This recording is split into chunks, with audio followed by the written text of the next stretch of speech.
Donc le but de l'exposition Talents cachés que nous organisons ce soir, c'est de présenter des œuvres réalisées en prison par des personnes détenues, voilà, dans le cadre d'ateliers d'art qui sont proposés par les services d'insertion.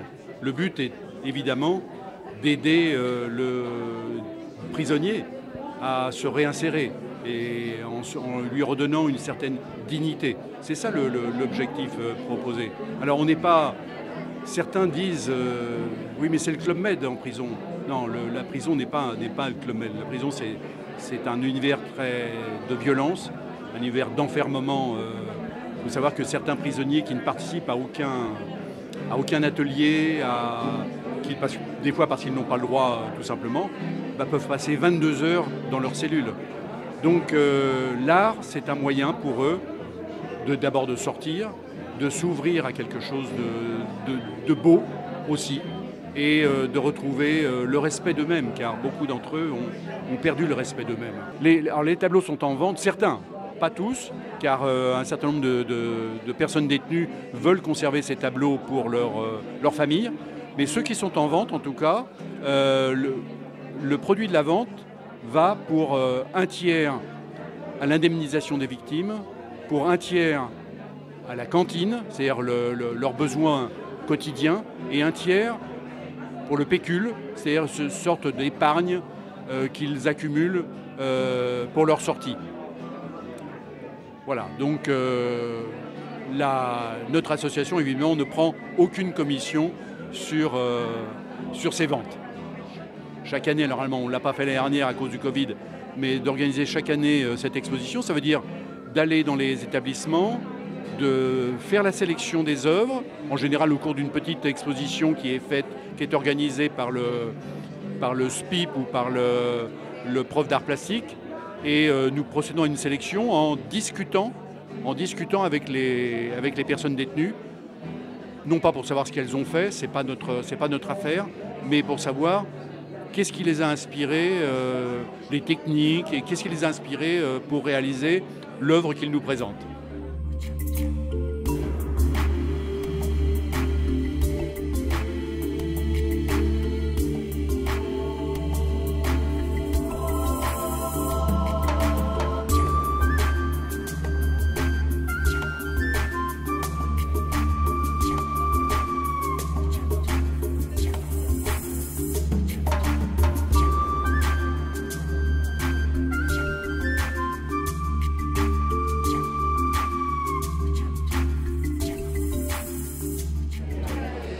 Lorsqu'on est en prison, en incarcération, c'est vrai que le temps est très, très long. Donc l'avantage de peindre, enfin pour moi en tout cas, ça me permettait une évasion. Et en prison, l'évasion autorisée, c'est pas facile. Donc c'est un avantage énorme. Et ça me permettait bien sûr de décompresser et de ne pas voir le temps passer. Et ça, c'est très important. Parce qu'on ne parle jamais du temps en prison qui est très très long, qui est ennuyeux. Et là, l'avantage de la peinture, pour moi en tout cas, ça me permettait, comme je viens de le dire, de m'évader et surtout de ne pas voir le temps passer. Là, il passait vite, et ce qui est un avantage énorme en prison, en incarcération. J'ai commencé à peindre en 2014, lorsque j'étais à la centrale de Poissy. Et j'avais une professeure qui était Sophie, qui nous a bien expliqué. Et en même temps, j'avais un peintre professionnel qui était incarcéré. Il ne faut pas le citer, donc c'était un Corse dans l'affaire Colonna. Et il était peintre professionnel, il m'a montré, et puis voilà, et puis il m'a dit Xavier, tu as un don, il faut que tu profites, il faut que tu apprennes. Et voilà, et j'ai peint. Et c'est comme ça que c'est parti. Et avec un plaisir fantastique, parce que c'est vrai qu'on en tire un grand plaisir, ce qui est quand même très agréable. En prison, les plaisirs sont quand même pas toujours nombreux. Je fais là, comme vous pouvez le voir, j'ai fait des portraits. Il y a un peu de tout, des animaux aussi, et puis des fois des paysages de temps en temps. Mais j'ai essayé de me lancer un maximum sur les portraits, parce que j'avais envie, ce qui n'est pas facile parce que c'est toujours très dur de capter la réalité d'un portrait. Mais bon, après, c'est question de... Il faut s'entraîner, il faut essayer, il faut se lancer. Après, on verra bien. Alors, il y en a qui s'appelaient, il y en a qui ne s'appelaient pas, ce qui est normal. Hein. Mais bon, c'est déjà se faire plaisir qui est déjà pas mal.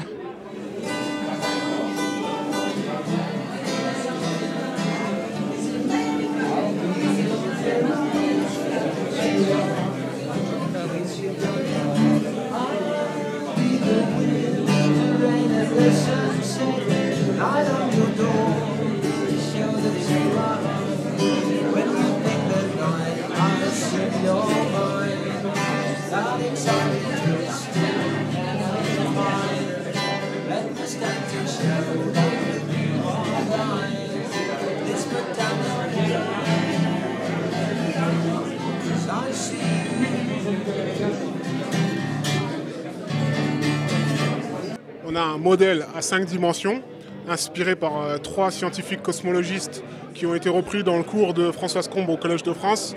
Et, le titre du cours, c'est Gravité quantique et énergie noire. Donc j'ai repris ce modèle d'univers à 5 dimensions et je le retranscris en tableau.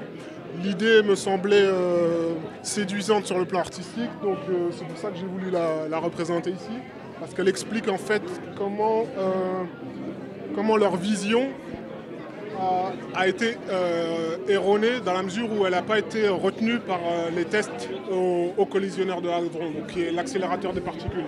Donc là, l'idée, elle est séduisante pour moi sur le plan artistique, mais elle est erronée, elle est fausse, elle n'existe pas. Donc ensuite, si vous voulez me suivre, je vais vous faire rentrer à l'intérieur. Donc l'idée, elle est que notre univers, il serait contenu dans une...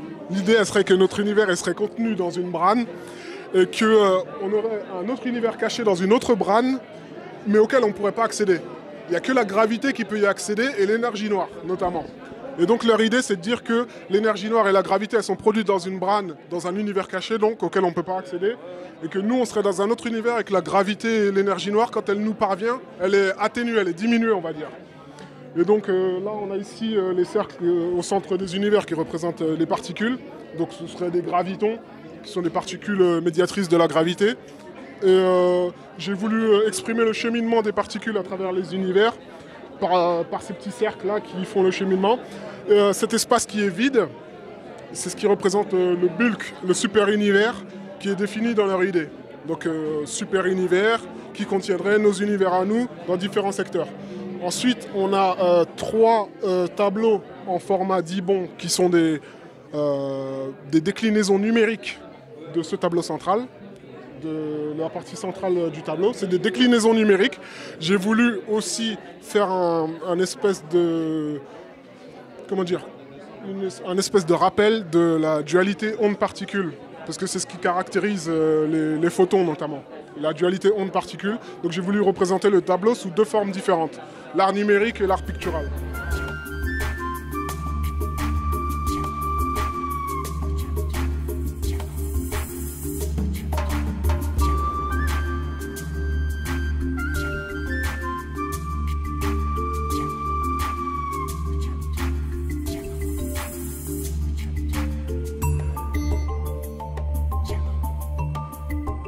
Donc j'anime un atelier de dessin, peinture, sculpture. J'essaye de rencontrer l'âme artistique de chacun et de la développer. Donc j'impose jamais quelque chose, mais au départ on discute et puis après on commence à travailler ensemble pour avoir le meilleur résultat. Et là, justement, c'est des tableaux qui ont été réalisés par un monsieur qui est arrivé à Melun il y a 2 ans maintenant. Et en fait, il a commencé à faire des quadrillages d'après des photos. Et il était complètement passionné. Et il fait un travail vraiment étonnant. Et il parle à pas grand monde. Il est dans sa bulle. Et ça l'anime totalement. Voilà, donc les 2 travaux qui sont ici. Pour moi et les détenus, en fait c'est un partage. Moi je viens avec des techniques, je leur explique les choses et on essaye ensemble de voir la meilleure façon de s'exprimer.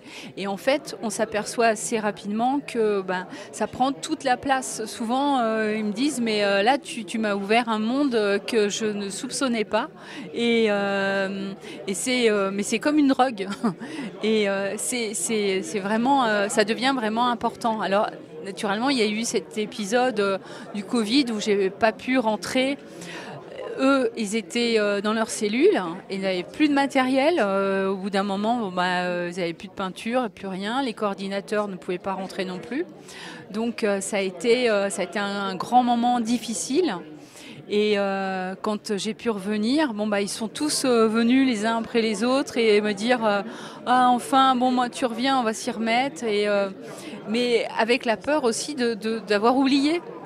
Et petit à petit, ils se sont allés vraiment avec beaucoup de simplicité et puis d'appréhension un peu en se disant mais peut-être on va plus savoir le faire. Et ça a marché. Et là, à l'heure actuelle, ils travaillent pour Talent Caché l'année prochaine. Et ils ont plein d'idées, ils sont vraiment formidables pour ça. Et ils ont tous une expression différente. Moi, c'est ça qui est vraiment important, c'est que moi, je montre jamais ce que je fais, parce que je veux surtout pas les influencer. Parce que là, dans l'exposition, on le voit bien, il y a des expressions totalement différentes, avec des dessins, des peintures, des sculptures, de la couture. Et c'est ça qui est intéressant, c'est la diversité. Et ce qu'on peut voir aussi dans l'expo, c'est que c'est positif. C'est pas, on n'a pas l'impression que qu'ils sont en prison. Parce que l'art, ça leur permet de sortir justement. Et ça, c'est vraiment primordial. Faut accueillir les gens.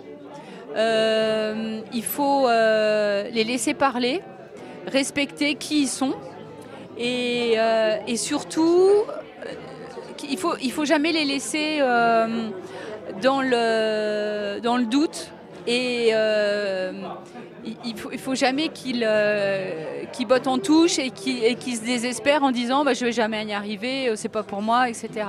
Faut être là, à côté, les accompagner, mais pas les diriger, parce que c'est quand même des gens qui sont sensibles et ils sont entourés de tout ce milieu carcéral qui les empêche de faire plein de choses. Donc moi je me sens pas du tout le cœur à les obliger à faire une technique, à faire un trait comme ci, comme ça. Et justement, il faut regarder comment ils vivent, simplement, comment ils sont, et puis y aller tout doucement. Et faut respecter qui ils sont, tout simplement, quoi.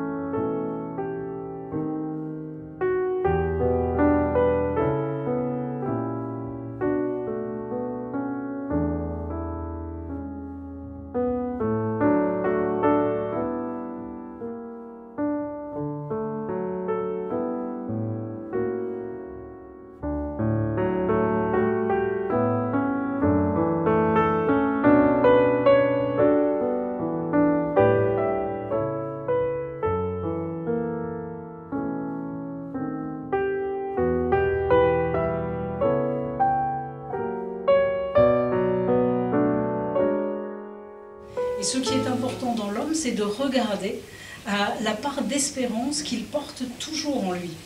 Et finalement, la question, c'est comment est-ce qu'on peut lui donner une chance pour exprimer cet espoir? Comment pouvoir l'aider à exprimer cette espérance?